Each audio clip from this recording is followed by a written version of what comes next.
You're listening to Interactive Wrestling Radio, featuring the interactive interview, courtesy of WrestlingEpicenter.com.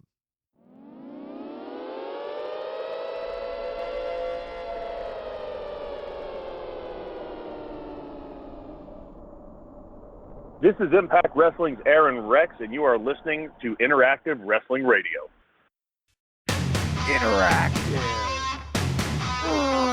Wrestling Radio.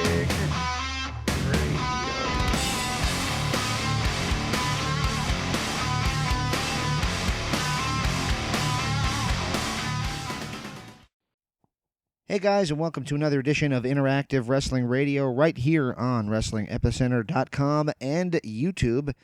My name is James Walsh. Joining us in the after show will be Patrick Kelly, but our interview this week is with the former Damien Sandow and current TNA Impact Wrestling superstar, Aron Rex. I hope you guys really enjoy this interview. It's fantastic to have him on the show.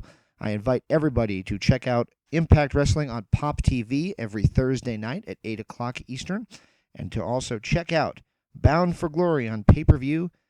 That's going to be October 2nd, 8 p.m. bell time on that Sunday, October 2nd, the biggest pay-per-view of the TNA calendar year.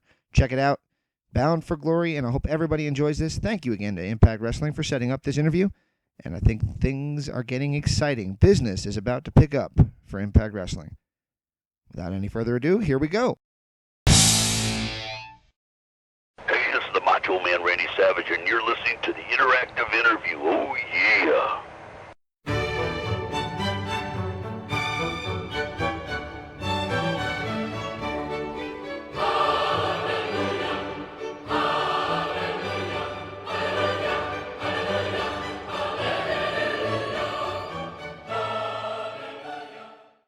Welcome back to Interactive Wrestling Radio. On the Newsmaker line with me right now is a TNA Impact Wrestling superstar, Aron Rex, formerly known as Damien Sandow. Mr. Rex, are you with us? I am. Well, actually, that depends on who you ask, but I think in the sense you're asking, I am with you. Well, I appreciate you joining us. And, man, I was watching Impact last night, and I really enjoy the concept that you guys have going into the big pay-per-view on October 2nd, Bound for Glory. Thoughts on your match coming up with Drew Galloway?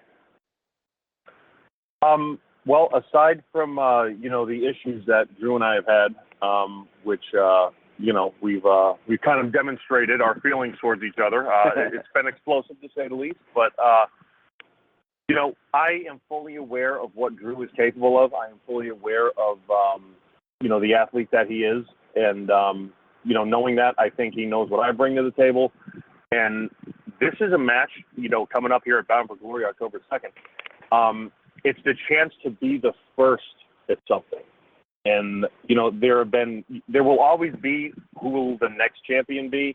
Right. But to be the first it's something that's really, really cool. I actually said in an interview, you can always be the new champion, but not many opportunities come around to be the first champion.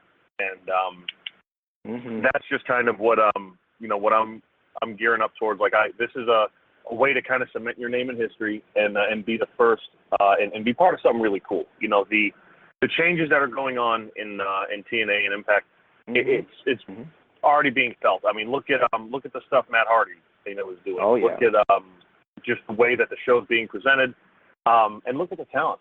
There's really some great talent in that company, and absolutely, with the direction that we're going, I think it's really going to become more apparent as the weeks go by. And Bound for Glory, again, this is a pay-per-view that's coming at a time where there's changes going on at all levels of the company.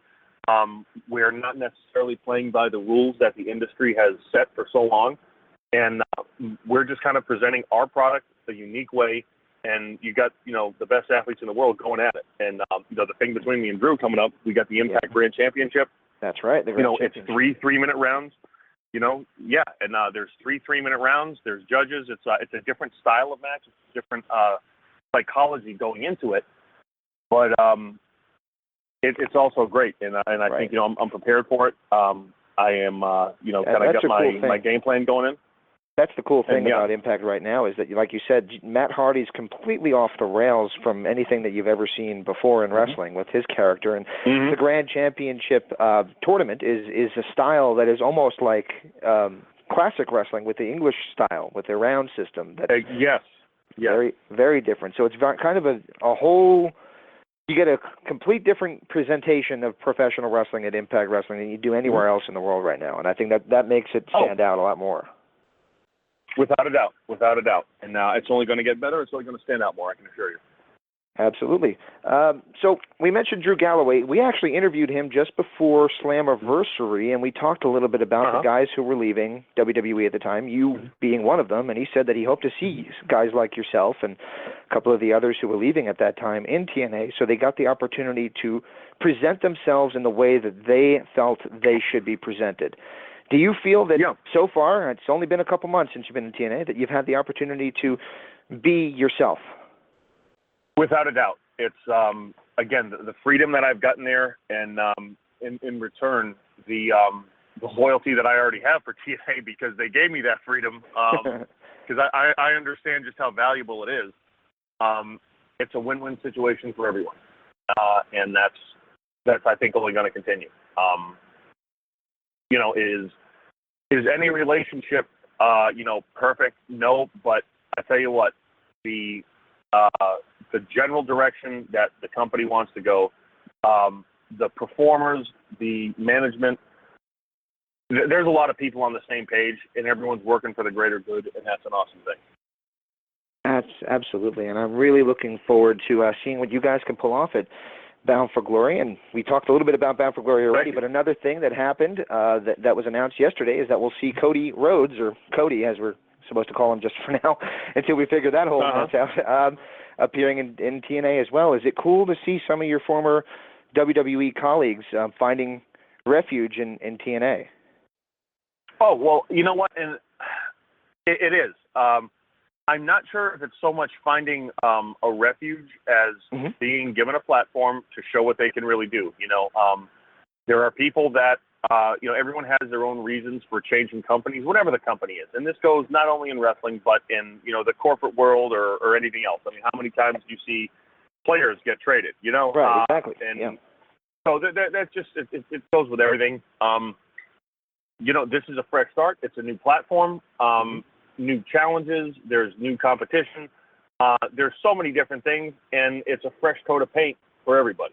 And it's, again, I think it's a win-win situation, and, we'll see what happens. Very cool.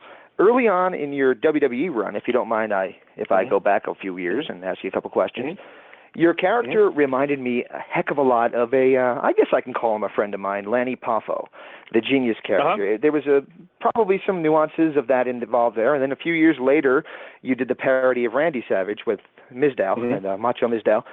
Love that, by the way. I guess my question is... thank you. You're very welcome. The question I have for you is, were those guys, the Poffo family, a major influence on your career? Without a doubt. And you know what? It was funny because I met Lanny right before I was going to go on TV with that character, and there were some very similar personality traits. And I asked his permission, and he was very, very gracious in doing that. And before I did the Randy thing, I reached out to him and I said, "Look, this is what I've been presented with. Here's how I would like to present it. I want, because right now, and regardless of what I was feeling, that's the hand I was dealt. So I wanted to make it a tribute to the man, not a parody of the performer. And I told Landy that, and he gave me his blessing. And I asked for his blessing before I was going to do it, because I didn't want to do anything that was going to hurt that name or whatever. But I was Damien Sandow playing. Well, I was Aron playing Damien Sandow playing the Macho Man, and that's the vein I did it in. It was a tribute to the man, and that was it. So very cool. Hey, if we ever had to put you one-on-one with Jay Lethal, who would do the better impression? Well, you know what? He drops a much better elbow from the top rope than I do. So I'm gonna have to give it to him. All right. A couple other questions for you. You mentioned, and everybody that's come from WWE mentions this, that they kind of deal you sometimes a hand, and you just mentioned it, that not necessarily what you would want to be doing. Is it difficult for you as a performer to do something that maybe in your heart you don't believe in? No, that's what makes a good performer. Look, anyone can go out there and play themselves. You know, anyone can go out there and say, I'm so-and-so, this is my lineage, this is what, great. What else you got? You know, it's 2016. That will only take you so far. For me, the challenge was, look, okay, yeah, I can go out and I can have the 20-minute knockdown, drag-out brawls, which I've done on WWE television several Absolutely. times. Yes, you did. The role I got cast in was not that for whatever reason. So I said, you know what, I'm still going to be a top guy. I'm just going to do it my own way. And if you look at the fan response that I always got, and that's WWE or wherever, right. Fans make top guys, not, you know, corporate people. If you have that real connection with fans, that doesn't go away. You know, Absolutely. if they're invested in you as a performer and you give them everything you have, that does not go away. And I think I'm one of the few people that have actually had that, which is transition companies. You know, it's that's a big deal. And you know, that wouldn't have happened without a lot of different factors. But I'm just really, really glad it did. Absolutely, I agree with you on that. Now, did you prefer doing the more comedy character kind of thing, or did you prefer the 20-minute knockdown dragouts? You know what? I preferred not being niched, it's always been an uphill battle. You know, who's to say you can't have somebody operate on every single place in the spectrum? And you know, you can have the old school, oh no, that just doesn't work. People view you as a entertainment, or people use this. No, you know what? They can view me however I want them to because I'm that good, and I can get them to do that. And if you need proof of that, look at my my debut at Impact Wrestling. I went out there, I spoke from the heart. You know, I wasn't criticizing anyone, and no, I mean, I'm thankful to anyone that's ever given me a platform to work on, and you know, that includes my most recent employer. So I'm going to be me, though, and I can be very serious. And then look at my matches, you know. Look at just what I'm given the opportunity to do. There is no reason, I don't think, if you can do it, that you can't operate on every end of the spectrum. Because look at what our business is. It's all things. And you know what? I would like that ultimately to be what I'm known for, you know. Someone that can do it all. And I think, the Impact Grand Championship, what it means to me, right. It kind of cements me that, yes, I can do everything. And that to me, it's proving myself right. And that's going into the pay-per-view, October 2nd. Absolutely. That's what I'm bringing with me. Every Thursday night on Pops TV, and then, of course, on the big one on Sunday, the 2nd of October, with Bound for Glory. It's going to be a great night. Speaking of Impact, last night you wrestled one of my favorite, I guess you can call him a TNA originally, certainly found his niche there, Eli Drake. I see gigantic things in his future. You guys had a great spar on the microphone and then, of course, a great match. Thank you. Thoughts on Eli Drake? Extremely, extremely talented. There are some people that just have a knack for being a little on the rambunctious side, or to get the fans riled up, so to speak. He's a natural. He is an absolute natural, and he's already a big star, and but I only see things getting better for him. And even the guy I squared off against in the first round, Trevor Lee. Trevor Lee is good. Wow, that guy. Yeah, I mean, I don't even want to think of in 5 to 10 years where he's going to end up, because really talented, man. It's a bizarre talent though, because he almost looks like a cruiserweight version of Bruiser Brody in some ways. Just a completely different but you know style. what? And the thing is, like, he looks like, but he's not trying to be anything but himself, and that's exactly best. That he gets it, and I agree. That was not a knock at all. I think he's fantastic. Absolutely. Oh yeah, no. I know it wasn't. It was just. It's funny because, like, nowadays we've seen so many characters in our industry. It's kind of hard to look at a guy and go, oh, you look like a new version of him or that guy. Or, and it's true though. When you really think about it, we've had every kind of look and body type and character. It's carving a unique niche out is. It's tough to do, but you know what?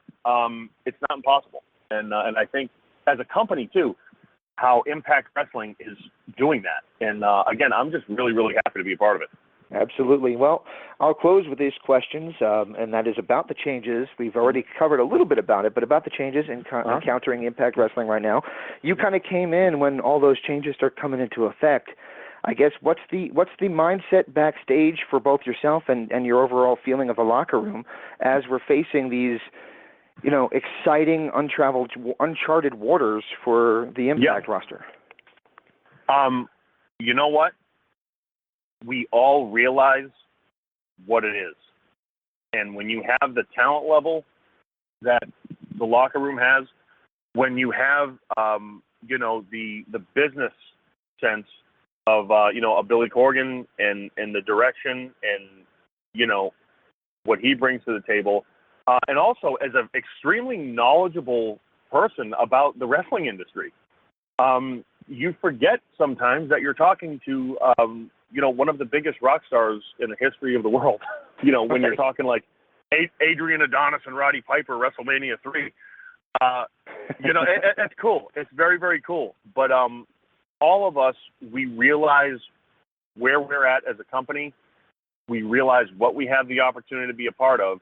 And when you combine that knowledge with the talent, that's there on not only the management level, but the locker room level, you have a bunch of guys and girls going out there to prove themselves right and to make their own way.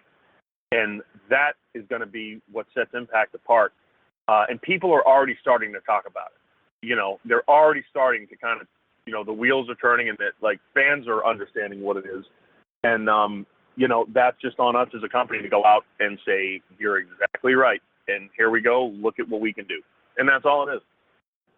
I agree. It seems like, as a fan, and I've been a fan of TNA since they opened the doors June 19th of 2002. It seems like they've gone through peaks and valleys and droughts in creativity, and now it seems like the creativity is hitting a high again, and I really am excited to see that. Yeah. No, as am I. Well, I guess the last question I have for you is going to be just simply, what else can we expect to see from you after Bound for Glory? Are you looking forward to a long time spent with Impact Wrestling? I am. I really, really am.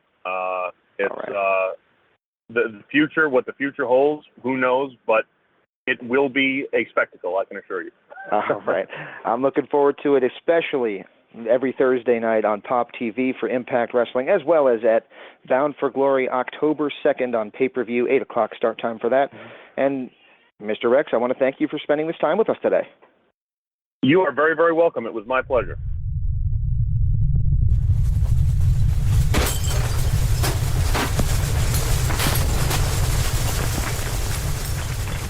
This is Matt Hardy, the Angelic Diablo, and you are listening to the interactive interview. Make sure to tune in each and every week. And remember, I will scar you.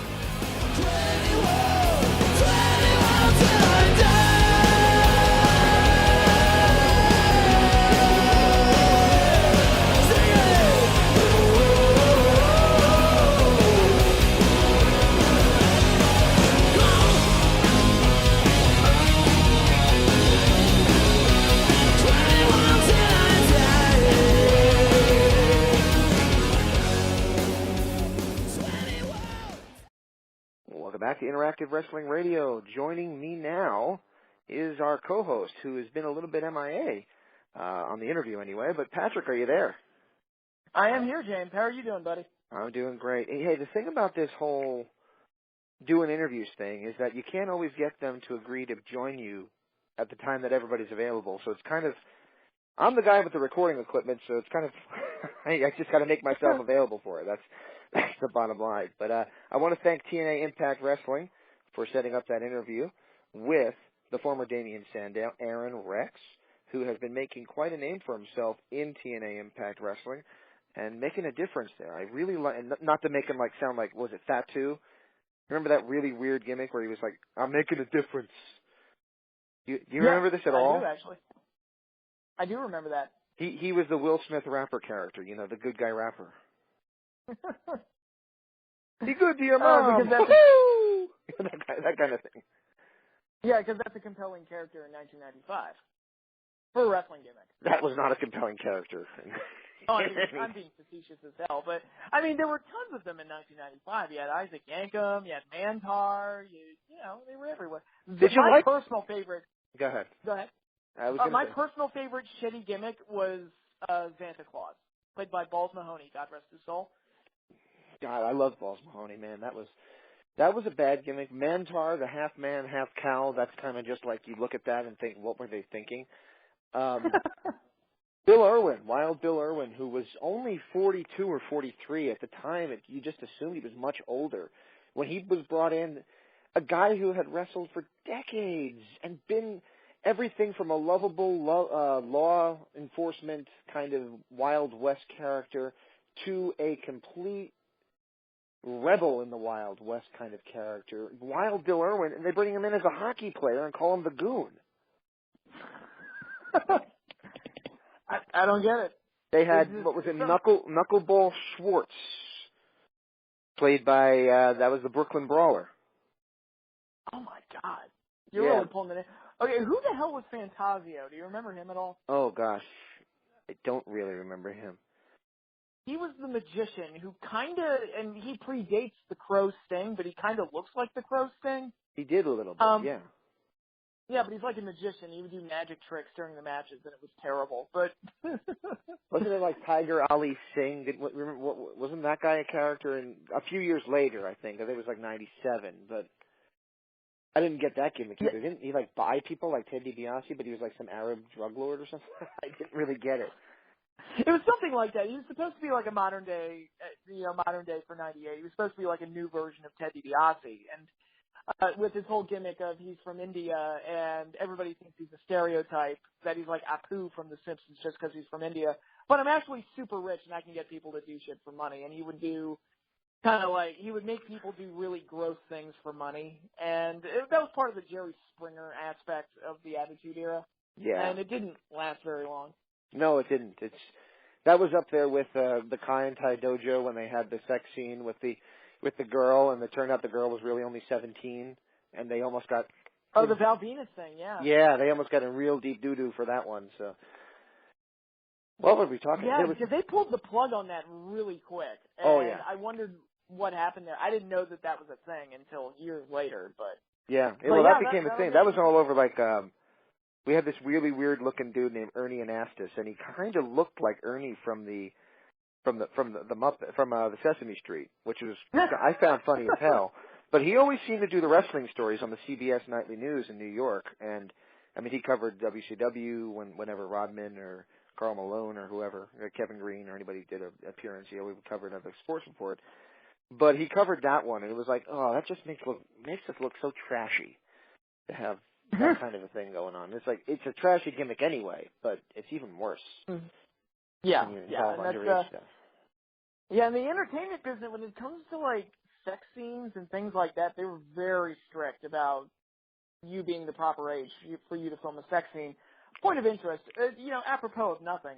Have you ever seen the movie Superbad? Superbad. Yeah, I think I did. I don't remember. I can't quote lines to you. I haven't watched it 100 times, but I have seen it. Okay. Do you remember the character McLovin, the really nerdy kid with the glasses? Yes. Okay, he has a sex scene in that movie, but he was 17 at the time of filming. And the only way he would have been allowed to film that sex scene is if his mother was on set with him while they filmed it. Wow. Yeah, and it's like all right, we can't have him do it unless his mother is there to watch. And that makes it okay. So remember, kids, if you're not 18 and you want to have sex, your mom's got to be watching, otherwise you're not doing it right. A little lesson there from the fans here, from your friends here at Interactive Wrestling Radio. Just a little. Yeah. So if you want to pretend to have sex on film, your mother has to watch you. It's just that's the law. She can even bring popcorn if she wants. Sure. Yeah. Absolutely. Hey, going back to the Tiger Ali Singh thing and Ted DiBiase, I recently rewatched something where Ted DiBiase did a challenge on one of those stages. Remember those side stages that just seemed to come out of the ground when they'd walk out, but they wouldn't go to the ring. They'd go to the side, and they'd stand there and do their interview segments on there. Oh, yeah, I missed those. I missed those, too. Those were cool. He did a thing where he made a bet that some kid in the audience couldn't bounce a basketball 100 times. Oh, that's the classic that everybody remembers. I love. When he kicked it on the 99th one and the kid started crying, do you think the kid knew? Legit, I've always wondered that. Did he know? Apparently, he did not. I've heard that the kid did not know, but they paid him the money after the cameras were turned off. Oh, gosh, because if it was one of my kids, they would have gone nuts.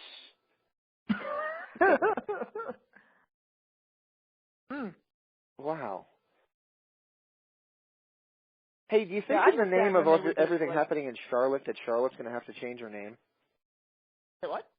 Just a random thought. If with everything happening in Charlotte, if Charlotte's going to have to change her name. No, Charlotte's a proper name, so...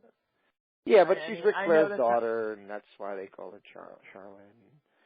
Yeah, but it's not... I don't think it'll lead to a name change or anything. I don't know. I've just kind of wondered that they are a little bit on the squeamish side ever since they've gone public when it comes to... That is true. They do, we say... You'd like to think that they wouldn't overreact like that, but this is the company that banned Seth Rollins from doing the curb stomp for reasons I still don't understand. Yeah. Don't do that move. You've never hurt anybody with it. But that corner power bomb, that's a winner, kid. Hurt two people with it. You keep doing it. You just basically sidelined a guy who was going to get a mega push, and you ended the career of a wrestler who was around for 30 years, who never had suffered a real injury. Not that bad anyway, not to his neck. But hey, keep doing the move, kid. I wonder if Triple H will take that when they face at WrestleMania. I somehow doubt that. I wouldn't be surprised if he didn't. But yeah, that's unfortunate for everybody involved. That's you always feel bad whenever guys get hurt. But yeah, going back to WWE overreacting to stuff, it is weird the things that upset them. I mean, if you believe, and I have my doubts that Daniel Bryan getting fired was legitimate, but when they quote unquote released him over the choking of the necktie incident, nothing about that made any sense. Well, like anybody, you and I both have, how would you phrase it, quirks, right? I mean, I think we all do. I don't like soccer, okay? So if you present me with kids playing in, I probably will leave the area because I'll probably say something sarcastic and cause the father to get pissed off and things like that. Little things like that. I just have quirks of things I don't like, and it makes me cause problems with people. Vince McMahon is... See, I'm poor, so that makes me just a crazy, crotchety old bastard. Vince McMahon is rich, so he's just eccentric. And he comes up with these crazy little things. Yeah. Yeah, and that's just, like the belt, for example. You can't call them belts. His hatred of pronouns, apparently. Yes, he doesn't like that. Yes, exactly. Even if it doesn't make sense. Even if it grammatically makes sense, he hates pronouns. No, you can't hit somebody with a title. A title is not actually a tangible thing. That's a name. But apparently you can. So... Oh, another one at WrestleMania 22. That Trish Stratus Mickie James match that everybody loved. We all loved the build-up. We all loved the match. Mickie got in trouble for that match. For the V-Lick. Yeah, that whole little thing there, yeah. Yeah, she got in trouble for that, and as Mickie pointed out in an interview once, I saw her, and she said, yeah, I got yelled at for that, and yet later that same night, Vince McMahon pulled his pants down and had his son shove his face in his ass. So it's like, oh, so that's okay, but me doing a V-Lick, no, that's wrong. There's strange things like that. There's a lot of them. Yeah, when you're the head dog in the business, I guess you get away with a lot of them, but what can you do? Yeah. I always thought, though, on one of the Saturday Night's main event, they kicked it off with Randy Savage and Hulk Hogan, and this is Vince McMahon talking, by the way, with the heavy metal championship belt. And I thought, there's a heavy metal championship belt? Cool, Van Hammer's got his own division. Yeah, but I'm thinking, Van Hammer's got his own division. That's really cool. Van Hammer against Man Mountain Rock tonight on whatever the hell the show was called. But yes.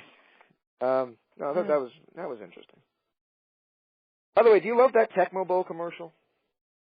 I actually do. It makes me nostalgic for Tecmo Bowl. I kind of want to play it now. Yeah, I've got it. I got the guy I don't even know who the guy on the cover is, but it's a guy in a green football helmet. And that is one hell of a game. Mm-hmm. I guarantee you I plug it in now and play it, I'm going to be like, oh my God, what the? I like this, but... Some games don't age well. I'll tell you what, the wrestling games that we played like many moons ago, like from the NES era and the Super Nintendo era, those games did not age well at all. No. There was good ones. None of them. There were good ones, but... I'll tell you the best one was probably the generic pro wrestling game on NES that had no brand attached to it. It was just pro wrestling. With Starman and the guy who just bites people's heads, like King something or other. Mm-hmm. Yeah. That was a good one. I liked that one. Yeah, that was good. Yeah, and then John Cena ripped off the T-shirt. Nintendo did not sue anybody. No. Pabst Blue Ribbon was paid off, I think, but yeah. Nintendo didn't sue anybody. Mm. So that was good. Let's see. Then they did actually. If you watch, I don't even know if it's still going. Oh, what was the name of that company? That company in New Jersey that got TV and was like going really strong for a while. Oh man, that's gonna bug me. I don't even know what you're talking about. You know what the company is that had TV for a while? They had like Ron Simmons come in and all that. No, I can't think of it. GFW did a thing with it. I can't. Okay. Anyway. Is GFW ever going to become a thing? As the days go by, I doubt it. But what I was going to say is they have a character at that company called Starman. And he dresses like Starman from the NES game. And the cool thing is they actually have a Little Mac character as well. And he dresses like Little Mac from the original Punch-Out! And there was one match where Little Mac made the save for Starman. And as they're in the ring, like, doing the whole thing where he lifts his arm and all that, Ron Simmons gets to walk to the ring. And guess what he says? Damn. Damn, yeah. He stands there, stares at them for about 2 minutes. It was probably the longest pause I've ever seen. Says damn, turns around, walks out of the ring, and the crowd goes nuts. So actually, funny you mentioned that. I don't know if I told you this, but I went to AwesomeCon a few months ago, and Ron Simmons was there. Cool. I met him, too. How did you find him big? He was sitting down, so I couldn't really get a sense of how big he was, but I was just amazed because he wasn't at the autograph section with all the other celebrities. I was just walking through the shop floor, walking around looking at all the little stands and everything and just looking for something to buy, and I just turn around, and there's Ron Simmons just sitting right there. And I was like, I almost yelled, damn, right there. I was like, oh my God, it's Ron Simmons. Did he say anything? What are you doing over here? Say what? Did you say anything to him? I did. I said, hi, sir. How are you doing? I was just so shocked to see him. He probably thought I was crazy, but I was like, oh my God, it's just Ron Simmons just standing right there. The true story about that, I have two stories. One Ron Simmons story that spills into a Candice Michelle story. We met them on the same day at the mall, yeah. Yeah, we were there, and Ron Simmons was, I don't know, he was lit. I'll be honest with you, he was lit. To the point that... Was it the same thing where he interviewed Hillbilly Jim, too? Yeah, that was the same day, okay, yeah. I remember that, yeah. So Ron Simmons was like wandering aimlessly around the mall all day. And if I had a camera, I would have followed him, because I guarantee you it would have been funnier than any of the things that we could have done. But he just was wandering around. I just look up, and there's Ron Simmons at the food court. Oh, there's Ron Simmons going into Spencer's, whatever the hell that store is, that Hot Topic or whatever. He was just wandering the mall, and I guarantee you he wasn't supposed to be, but he just was. Didn't buy anything, never had anything in his hand, just was wandering around. And I met him and talked to him, and he never really made eye contact. He just was kind of there, and we took a picture with him, and then we went on the bus and interviewed him, and the second we hit record on the interview, he turned on like Festus when the bell rings. And it was weird because he was like the most antisocial, lit, not interested in anything guy that you've ever seen. And then he just started doing the interview, and he kind of just, there he is. He's back on. So, all right. Good guy. I mean, he was nice, and after the interview, we shook hands and joked and all that. And, he seemed nicer after the interview than he was before. But before, it was kind of looking at him like, I don't know how this is going to turn out. And the other thing was we were told several times, warned before we interviewed Candice and Michelle because they were so worried about Hotel Erotica that we would mention it, that we basically were warned that if we mentioned it, we'd be asked to leave and things like that. I was like, oh, man, okay, whatever. Fine, we won't mention let me ask, were you going to ask about it? No. Okay. Because I don't want, and I didn't ask Lita about Matt Hardy, and that was at Lita's request. And yes, we did catch flack for that. And I didn't ask Daphne about CM Punk because she had done a previous interview with another show that was terrible. And all they did was ask about CM Punk to the point of she said, well, if you want to talk about CM Punk so much, why don't you interview him? You can't do that. And for those who don't know, Daphne had dated CM Punk previously. Apparently everybody dated CM Punk at one point or another, but... He got around. He settled on AJ Lee, though. Are you there? Hello? Hear me? Hello? Yeah, I can hear you. Yeah, you broke up for a second there. Oh, okay, yeah. I'm sorry, what did you say there? I said he settled on AJ Lee, though. Okay. Okay, I mean, I'm gonna be the jerk.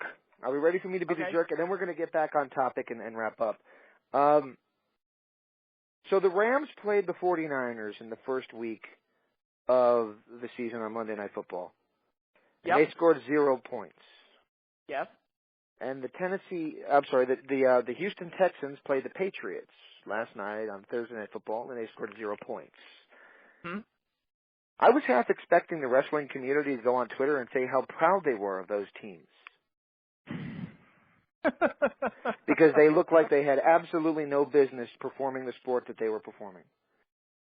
Mm-hmm. No, I know where this is going, but... what I mean by this is this whole silly, so proud of CM Punk thing. You know, good for him, in all honesty, for following his dreams. And I do mean this. You know, good for him, because I wouldn't have done it. I don't like MMA anyway, but I wouldn't have done it. But good for him for doing something. But to see him fail miserably and then profess your pride in that failure bothers me. As a wrestling fan, it made me feel like the business looks weak because he couldn't beat you know more about MMA than I do. Is this a big name guy or not really? No, not at all. I felt like when they picked an opponent for Punk, I felt like they were picking a lower end guy for him to be with. Like a Mike Tyson opponent who they pulled out of the back room at some janitor's station or something, you know. Some guy not that bad, but still like. Well, you look at the two, and again, CM Punk, I respect him for trying it, but I did not have a good feeling about him going into an MMA fight because you look at the guy, he doesn't have the physique for it. He doesn't have the background for it. He's not a Kurt Angle. He's not a Brock Lesnar. He's not the guy that has that amateur wrestling MMA background. He has no skills that would naturally transfer over to MMA. So I just didn't think it was not gonna work. And I didn't think so either, but you never know. No. And yeah, it's true. You never know. But you look at his physique. You look at his age. The dude is, how old is he? 37, 38? He's got to be older than I am, and I just turned 35, so. And there you go. Yeah, so I looked at the whole situation, and I'm not rooting for him to fail necessarily, but I just kind of looked at it and was like, I don't see how he's going to work in this. And he did not work in MMA at all. And if he's smart, he'll never take another fight. Yeah, I mean, I know, and MMA, UFC knew that he wasn't ready. Apparently Dana White said he knew he wasn't ready, but hey, they made a big payday off of it. So. Oh, they made a shitload of money off of him. They didn't mind that. No, but he was not ready for it, and I just have a problem with this whole proud thing. It just seems like such a loser hashtag thing, and it bothers me because wrestlers used to be tough, and I mean this. If I was going to get into a fight right now, if I could choose anybody on the planet, no matter what his age is, I want Ming to be at my side. Haku, Ming.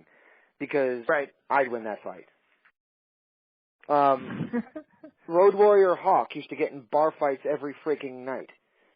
You know, nobody messed with Andre the Giant. Nobody messed with the Barbarian. These were men who would have done well if they were put into a legitimate fight in MMA or a back. Well, Punk's gotten into bar fights before because he's got a temper on him, but I've heard stories about him flipping out at people. But it's MMA. It's not so much a measure of toughness; it's a measure of how well do you know the skills that are required to fight under this environment, and that's. It's a discipline. It is a discipline, yeah. It's a discipline. And apparently, I do not racket discipline. I love South Park so much. It's one of my favorites. That's awesome. They just came back, didn't they, with a new episode? A new season, their 20th season, and it's fantastic, as expected. I haven't watched it yet, so I'll have to. I'll just say this. When you get around to watching it, member berries is my favorite thing that they've ever done. Okay.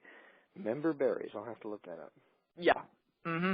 And a brief thing, the cool thing is, and I'm going to, since we're talking cartoons, and then I think we should wrap up with a little Bound for Glory talk and maybe even Fall Brawl, since we talked about something off the air.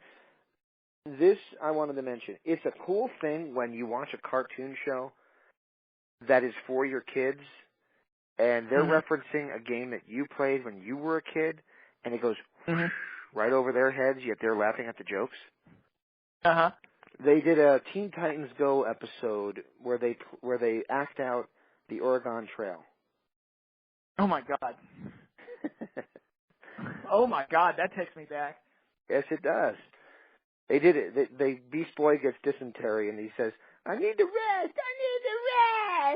And he says, I'm sorry, that's not how we say it. You need to say, I need to six. It's just a hysterical show. If anybody out there watches it, it's one of the shows my kids watch that I'll watch happily right along with them. It's funny as hell. Yeah, I watched it once, and I thought it was really, really funny. I know a lot of fans of the original Teen Titans show don't like it because it's completely different. In my mind, and it's the same thing. It's the same way I felt about Batman: Brave and the Bold. I don't know if you saw that, but no, it doesn't ring a bell. Yeah, a lot of fans didn't watch that because it was deliberately silly and deliberately goofy, and that broke from what Batman had been up to that point. The Nolan films had come out. We'd already lived through the animated series in the '90s, which to me is the definitive version of Batman. But that's Mark Hamill as the Joker. Yes, that was a good one. I like that one. Mm-hmm. And but this show was completely different from that. And to me, it was like, look, it's funny, it's entertaining, it's creative.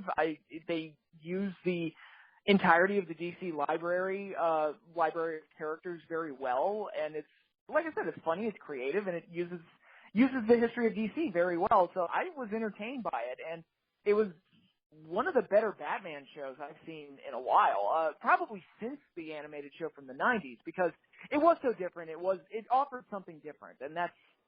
I don't want the same exact experience every single time, because if you get that, that's boring. So if you can do a new show and you can do something different and kind of reinvent yourself a little, I think that's a good thing.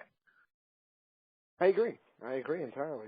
And the thing about the Teen Titans is it's not designed, I think, for the same audiences that the other Teen Titans was. They still released, like on DVD and things, the New Adventures of Teen Titans, the originals. Like they just released one where they faced the Justice League and things like that.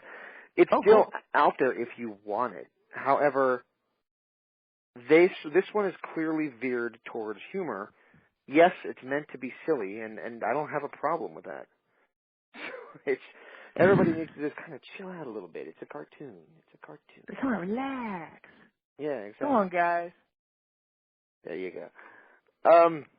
I think we'll leave the Fall Brawl, but we have Bound for Glory since we had Aron Rex on earlier on. We probably should just mention this quickly. It looks like TNA is going to have kind of like a renaissance of sorts at this Bound for Glory pay-per-view, because you got Cody Rhodes, I'll say the word, sue me if you must, appearing for the first time on TNA TV. I have a feeling you're probably going to see at least one or two other surprise appearances, maybe Alberto Del Rio, maybe Ryback. It's just, for the first time in a long time, it feels like they're able to spend a little money on some notable name talent and have a little bit of attitude and swagger about them, which is wonderful to see after surviving the Destination America run. Yeah, do you think that part of that is Billy Corgan's influence? I think a good portion of that is Billy Corgan's influence. Yeah, because it does feel like the last 2 weeks especially that they've been trying a little harder. And maybe part of this was the hype that they got surrounding them after they did the final deletion and the whole broken Matt Hardy thing kind of took over. It feels like they're slowly but surely at least trying to improve the product and try to generate some interest in getting talented guys. I mean, you look at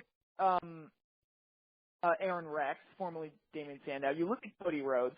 Those are guys that I think, personally, very talented guys and were grossly underutilized in the WWE. They used to be a tag team together. They were very good together, but they never got utilized in any kind of meaningful way. No, it was just Cody there. Yeah. Yeah, exactly. And Cody is one of the biggest missed opportunities in the last decade or so, because this is a guy that put 110% into every character, every gimmick, every storyline he was ever given, and they never knew where to go with it. With anything from Legacy to the Dashing Cody Rhodes to Undashing Cody Rhodes, to even Stardust, which is very maligned nowadays by fans, but I felt like the Stardust character could have worked if they took the time to actually explain the damn thing. Well, it just became a look, and he's like, okay, he's Goldust Light. And exactly, and that was the problem. Yeah, that's where they went wrong with it. And they should have really just let him be what he wanted to be. And part of it also was the death of Dusty. Dusty's death affected Cody. I think you could tell.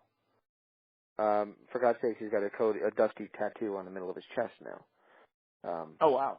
So it definitely affected him. And when you're on the road constantly and not able to really kind of deal with those feelings, I think it bothered him. Now, I'm going to go back a ways. Remember when Dusty was inducted in the Hall of Fame? They had Goldust, and Cody, before he ever appeared in a wrestling ring, or a WWE ring anyway, come and do the thing, come and do his introduction. And Cody stole the show with his promo about his dad. So I think there was definitely much more of a deep connection between Cody and his dad, and I think that part of that has to do with why he left. And if this, what I hear, is true, that WWE is dragging their feet on letting him even call himself Cody Rhodes, dude, back off. Let him be what he wants to be. You'll still own all the Florida tapes and everything like that. You own Dusty Rhodes. We all know that. Let Cody be Cody. Back off. I agree. I do agree with that. Yeah. It's you don't want that. It's like, look, I understand you guys are a big business and everything. Like, come on, could you just let the guy have this one thing? Just let him have this one thing. It's not. I think we've proven at this point, not to be a negative Nelly, I think we've proven at this point that TNA is never going to overtake WWE, and letting Cody Rhodes use the name Rhodes is not going to shift that scale anytime soon. So just let him use the name. Nobody. I mean, what negative impact are you going to get from it? Exactly. And you just said something that was interesting. Yeah, that seems to be the case, that they're now not trying to be competition with WWE. They're just trying to exist and put on a good show and be an alternative. And that might be where they need to be for a long while. Mm-hmm. You know, let them just be the best that they can be. I'm not going to start singing the Army theme, I promise. But let them be all they could be and go for it. And that's what they need to do to survive. And it's for the first time in a long while, I think that they're heading in that direction where they're going to be putting on a show that we're all going to be talking about that actually isn't WWE, and that is a shot at NXT. And it'll be an interesting place because now you're starting to see, with them spending a little bit of money, they might have some guys come in there to prove there is another place to go other than WWE and NXT, which is part of WWE, guys. Please remember that. And there's a place other than that structure to go and work. Now, ROH will always be around. I want to wrap with that, but we'll get to that in just a second. But yeah, I like what I'm seeing. I like the card for Bound for Glory. It looks good. I think they put the the best guys in the best spots and the best girls in the best spots, and I'm looking forward to seeing what they could do with it. I don't think that with what they have on the roster right now, they could do much better than what they've done. Now, here's my question. There's been a lot of talk about Broken Matt Hardy and how key he is to TNA's identity now. I mean, he's all over the marketing for Glory. They put him on the commercial and everything.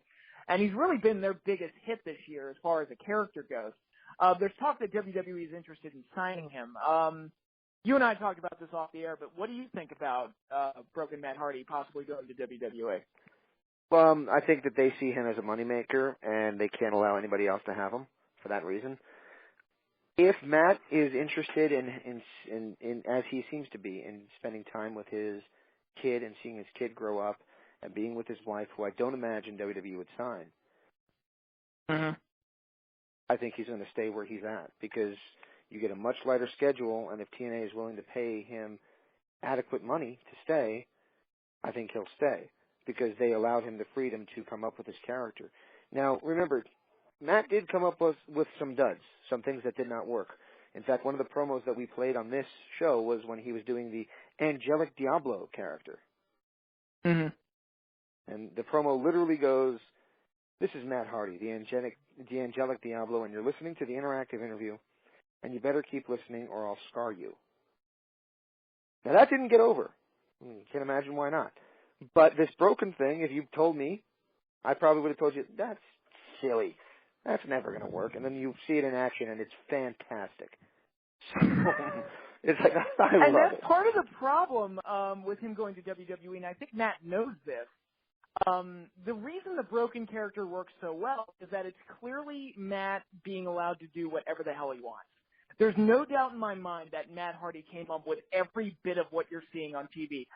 Whether you like it or you don't, and some people don't like it. I personally think it's hilarious, and I adore it. Every time he talks, I just start giggling. It's fantastic.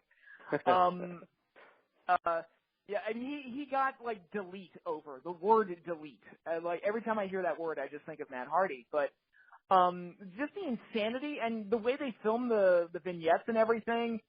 That's all from him, and I don't think he's going to be allowed that level of freedom in the WWE. And I think if the broken character does wind up in WWE, you will see it will be a watered-down version of it. It'll be WWE trying to present something that's not theirs. And granted, I mean, you could say there are other talents outside of the WWE, like Kevin Owens and Finn Balor and other guys that Shinsuke Nakamura, I'll throw him up there as well, that are basically allowed to just do their thing and they do well.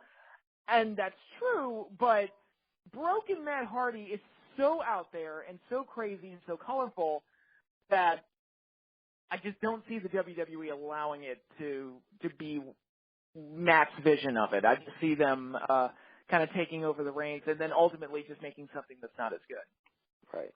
They did something, it was so whacked out and so wild that Lucha Underground's producer thought they did it just to make fun of Lucha Underground.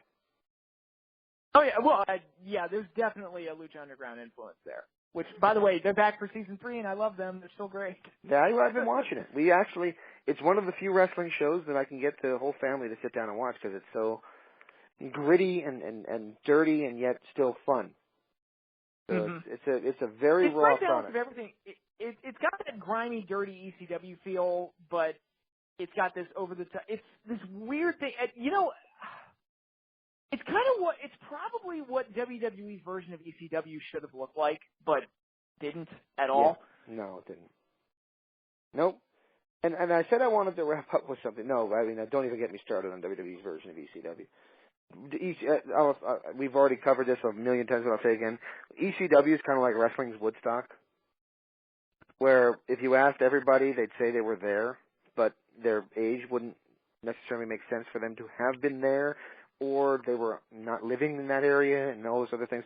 Basically, if everybody who said they were at Woodstock was actually at Woodstock, half the country would have been there at the time, and that's just not the case. Now, I know that's strange for you because your dad actually was there. Well, he was and he wasn't.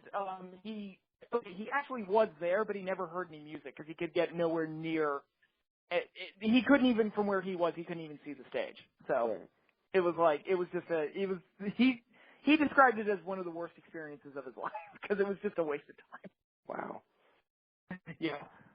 Well, What I mean by that is everybody said they watched ECW, and then when you pressed them on it, they seen maybe they saw a couple of pay-per-views. They didn't actually watch the weekly show, which was on a ridiculous time of night on a ridiculously small channel. They didn't do these things, or in the middle of the afternoon on a public access channel. They didn't do these things. They didn't watch it. That's what I'm trying to say. And then they're complaining about the new ECW like they knew what the old one was, and that bothers me. But as a guy who actually watched it, I hated it. And I hated everything about it, and it was everything that I hate about WWE when they get their hands on things. It's similar to the NWO. Part of the NWO attraction was, when are they going to attack? Well, here's an idea. When you have the screen go black and white and you hear, in the New World Order, before they come out, you probably know they're going to attack. That's one of my complaints. Yeah, that's one of my complaints against WWE. Is like, why do you have to play the theme song every time somebody comes out? Even if it's not a match, they will just come out when they do a run-in. It's like, doesn't that spoil the idea of a run-in in that it's supposed to be you're trying to sneak attack the guy that you're attacking? That's how the run-in is supposed to work. If you play the theme song before you go out there, it kind of announces that you're going to cheat. Yes, it does. I mean, it's kind of stupid. And it's one of those tropes that WWE uses constantly, and I can't stand it. I had to come out, though. They played my song. And, if they don't do a run-in, they'll stand there on the stage, and while the theme song is playing, the babyface will get distracted and go, what the hell? And then get rolled up and get pinned. So making the babyface look entirely stupid. Right. So. But his music shouldn't be playing. He's not in this match. It's just ridiculous. I was very, very, very disappointed with Adam Cole winning the ROH title. It seemed safe. I feel like Lethal was getting to a point. I'm not saying Cole was the best option, but I feel like Lethal was at a point where I felt like he'd beaten everybody. So I was like, all right, they may want to think about getting the belt off of him soon because there's not a whole lot of other guys for him to face. He actually had to wrestle Jay Briscoe again because they were starting to go over. It's like, all right, the same people he'd already beaten before in the last year or so, he has to face him again. And we were getting to that point. I felt like, okay, it's probably time to wrap up the Jay Lethal title reign. But I'm not saying Cole's the best option, but I'm okay with it for now. I don't know. It felt like when you had a guy who held the title for so long, when he actually lost the title, it should have been, holy crap, did you hear he finally lost it? And it must have happened at an event I didn't watch because I didn't even know about it until I was reporting news. Oh, I watched it. Yeah, and they were talking about Adam Cole being ROH champion. I'm thinking, oh, so that happened, huh? And it bothered me because it was like, and it just seems like he was a safe choice because he is. He had been ROH champion before. It just didn't feel like it was. They did it because he's in the Bullet Club now. And yeah, that's exactly right. That's exactly right. Mm-hmm. I don't know. I felt they could have done more with that. Well, yeah, they probably could have. But I can transition into this. What do you think about our boy, somebody that we've been a fan of for years and years since before we started doing the show together? What do you think of AJ Styles as WWE champion? I love There's it. something you never thought you'd ever say. AJ Styles, WWE champion, maybe only as a creator wrestler in a video game, right? Mm-hmm. Yeah. That's the only way you could possibly have thought about that before. Good for him. Good for AJ. I mean, here's a guy who's now been WWE champion, IWGP champion, and TNA champion. The only guy to ever do that. Mm-hmm. And I'm sure you probably feel this way too, but for years we were AJ Styles fans, and we were supporters of AJ Styles, and we loved his work. And you always get those WWE fans that are like, oh, TNA sucks, and all their guys suck, and AJ's not a draw, and blah, blah, blah, he's not any good. Well, to all those WWE fanboys, I say, AJ is now your champion. So eat it. We were right. This guy's great. Right. Yeah. Every once in a while we get behind somebody and we're right about it. Sometimes the internet gets behind people who I don't see it in and never see it in and they fail and then I go see, they failed. But AJ was kind of every TNA guy's guy. Mm-hmm. You respected him and he's just you loved him and I still think he's one of the best. And it's amazing. When you got guys like Chris Harris who went to WWE and just were almost deliberately sabotaged. Yeah. And Monty Monty Brown, who goes there with all the build that he had, and they make him Marcus Corvan, whatever the hell that crap was. And they almost deliberately sabotage him.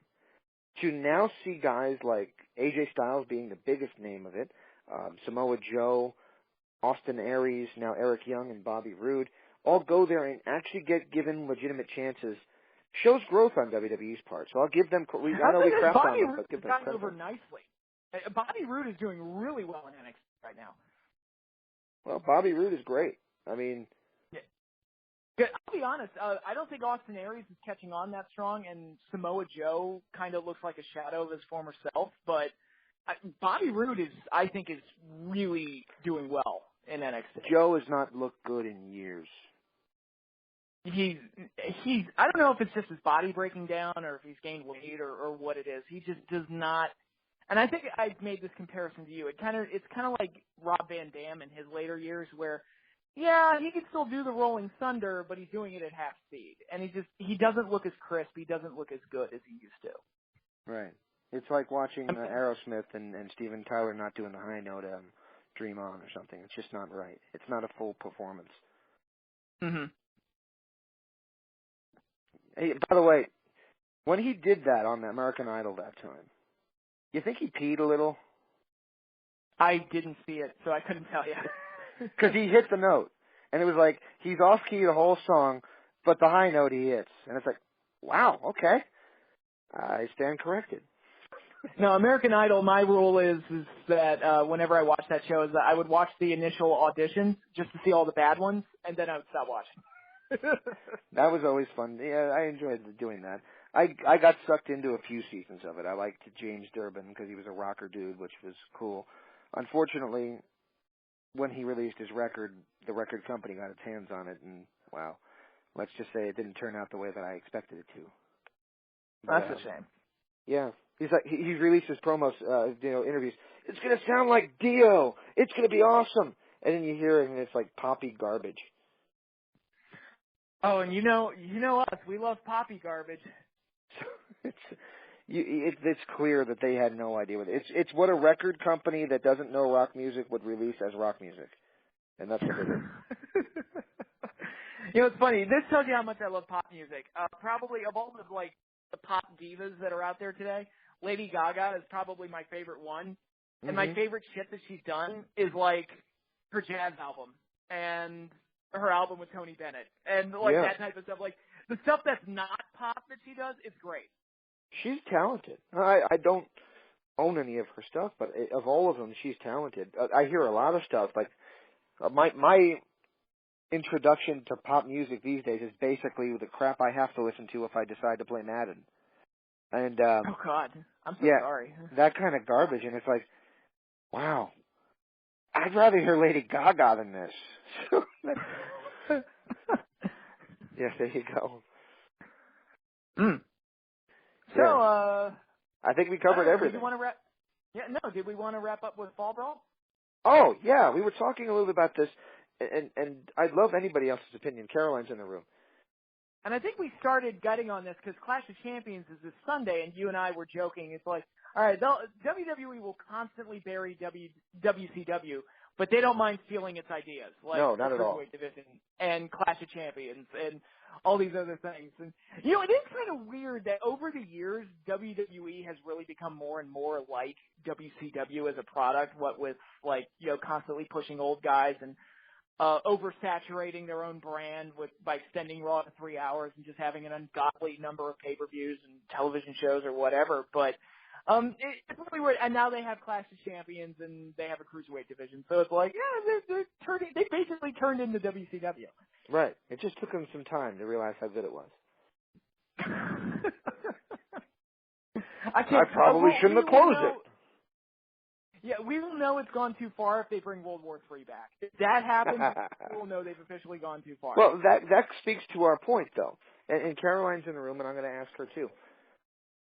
Fall Brawl uses a double ring, which I thought was a genius thing that they could have done so many different spots with, just because of the dynamics of having the two sets of ropes next to each other, and the little gap in the ring aprons because of the posts and things like that. There's so many different spots and inventive ideas that they can come up with by having that.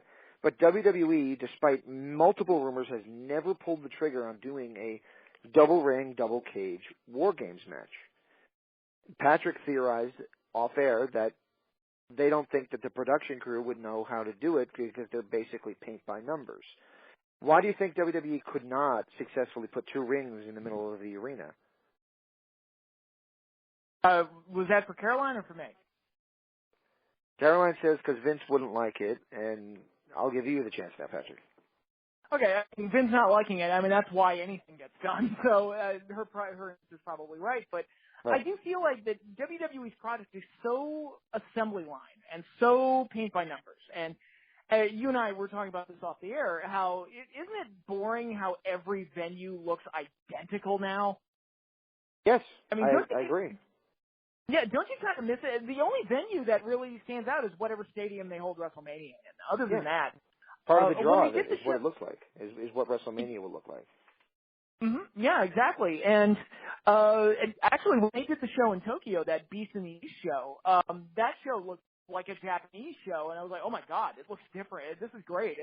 And NXT, one of the things that drew me to it right away is like, oh my god, it's a WWE product that doesn't look like a WWE product, which is probably what they were going for, but still, it's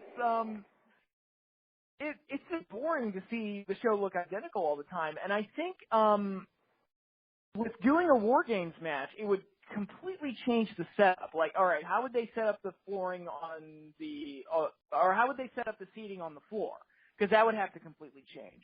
And how would they do the cameras? And how would they, be able to film all the action going on with two rings going on? And I think even though WCW was able to do it in the past, I think WWE's production style is so, like I said, assembly line, paint by numbers, do everything the exact same way every single time. I think they would look at that setup and just not know what the hell to do. And they would have to basically invent it on the fly, which I don't think that the current environment in WWE is conducive to doing that. Now, really, I'm saying all this. Really, all they have to do is go watch the footage, all that footage that they own of old previous War Game matches, and just look at how it was set up. Right. I mean, WCW seemed to do it just fine. In fact, remember when they set up the ring with the triple-decker cage at that Uncensored? They had a ring completely, in a different spot from where a ring should be in the arena, and they made it work just fine. So I'm sure it's possible to do, but it would be a drastic change from the what was the not to use him as an example because we beat up on him enough, almost as much as an MMA opponent, but CM Punk say, what did he say? The skull-crushing status quo? Something to that, yeah. Something like that. Something to that effect, and that's where, when Punk did that Cute interview after he left, or almost a year after he left, he said so many things in there that I was like, yeah, that sounds like something I would say. Well, yeah, he did. He did. I mean, I went to WrestleMania once, and it was WrestleMania 29, and that one was just status quo maintained, man. It's like, all right, Cena's still awesome, Triple H is still awesome, Undertaker's still undefeated, no titles, no significant titles changed hands. I mean, Cena won the belt from Rock, but nobody cared. Right. It was the most boring, just status quo, fucking upheld. Yeah, but it was a good match, though. I mean, the Punk and Taker was good. Taker and Punk. It was an excellent match. It's just, of course, also Punk said that he wrestled that match with a chip on his shoulder because he practically killed himself to make that the best match on the show just to stick it to him. It's like, all right, you didn't put me in the main event, I'm going to make you pay for it. And he kind of did because that match was so good that nobody cared about the next two matches. Well, Brock and Triple H had a really bad match, I thought, anyway. I didn't like it. It wasn't good. Yeah, no, it wasn't good. No, it wasn't a good match. And it was kind of a lame finish. It's like, here's a pedigree, but your head's going to be like 3 inches off the steps when I do it. So it's going to look like you're just falling on your head. That's it. And that's the end of the match. Apparently that's a killer. But there was that. And then The Rock and Cena, their first match was good. I didn't think the second match had as much going for it.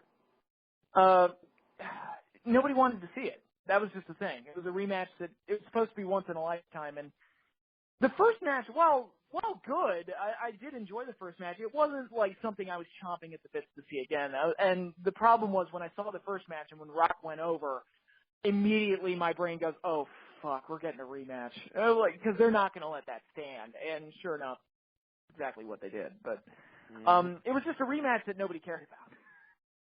That's right. And that's almost 4 years. What is it, 3.5 years ago now?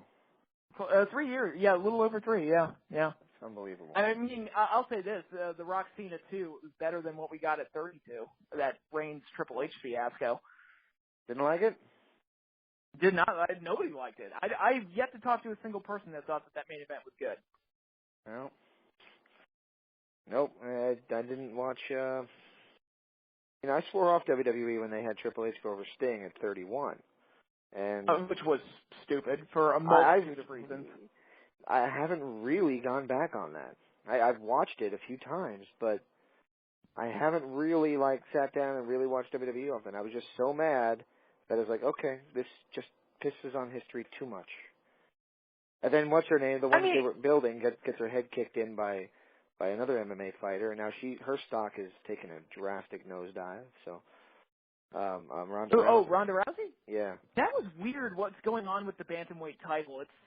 I think the last 3 title matches, there's been a new champion. Yeah. It's really weird because that girl was not supposed to beat Ronda, and she did. And then it's like, oh, well, she must be the new hot thing. And then she lost her next fight to Miesha Tate.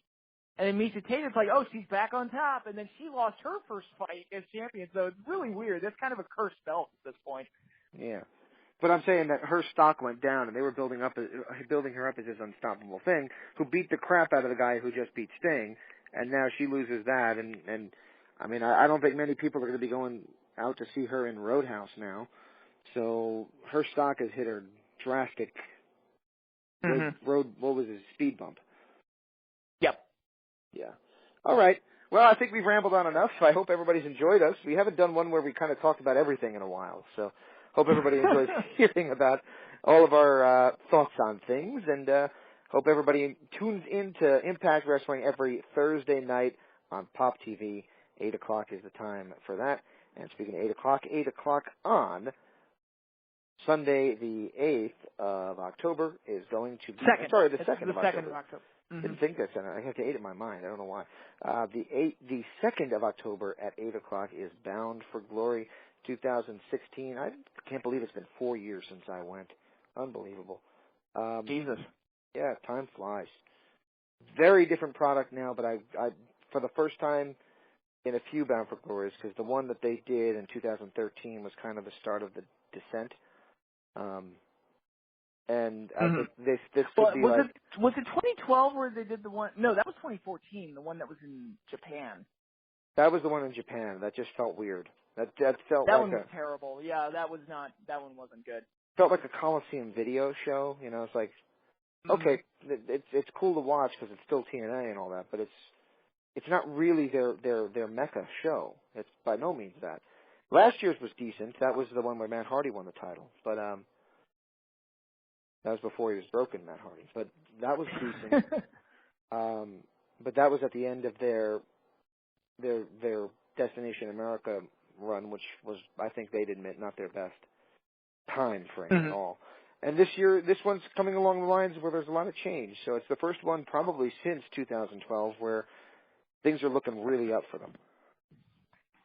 Yeah, I mean, they couldn't go any further down. So, you either die or you get better. And they've done some things that have made them better, like the broken Matt Hardy stuff, for example, and picking up guys like Cody Rhodes. And things like that. And even I'll say it, Lashley turned out to not be that bad. He's actually carved a nice little spot for himself there. You know what I like? I like Eli Drake. He is a diamond in the rough. He doesn't get mentioned a lot. I think he's really surprisingly good. I think he's the White Rock. That's actually, you know what? That's actually not a bad description. Well, he kind of has that kind of tone when he cuts his promos, which is not an insult to him. And he cuts them really good promos, and he's got funny names for people, and I don't know. I mean, maybe obviously The Rock was an influence on him, but he doesn't come off as like a rip-off or parody of him. He just comes off as a guy who clearly was influenced by The Rock, and it works for him. So, Dummy, yeah. The other day, though, when he did that, I hate this thing that they do when they write their names in the marquee with their hand. It just looks so stupid when they do it. But when he was cutting his promo on Aron Rex on Impact, he did it backwards. So it was kind of like, I guess if he was reading it because he was facing him, that would be right. But it looked really weird to me. Really good talent, though. I like Eli Drake a lot. Looks like $1 million and can cut a promo and can work. So I think that with some experience. What match was it? He did a match, I think it was at Slammiversary, where he, I think as part of his entrance, he accidentally like slipped off off the middle rope while he was posing or something, and the fans started laughing at him. And later in the match, he did it again on purpose. And it's like, I thought it was really clever that he could kind of think on the fly a little bit and like take a mistake and turn it into something that could be entertaining and make it work for him. And not a lot of guys know how to do that. No, you said the words paint by numbers when describing something earlier, and that's kind of what the style is now. So just do it the way that you're supposed to do it, because that's the way you're told you're supposed to do it, and there is no deviation from that script. Mm-hmm. No, that doesn't work. It might be what they like, but in the end, it's not remembered. So. Mm-hmm. Anyway, absolutely. Hope everybody enjoyed listening to us ramble, and check out Bound for Glory, and thanks again to TNA Impact Wrestling for helping us get Mr. Aron Rex, the former Damien Sandow, on the show today. So, Patrick, good talking to you again. All right, pleasure. Go Giants, go Giants, go Cardinals. Yes. Every time I say go Giants, I always do it like they did in Little Giants. Help us, God.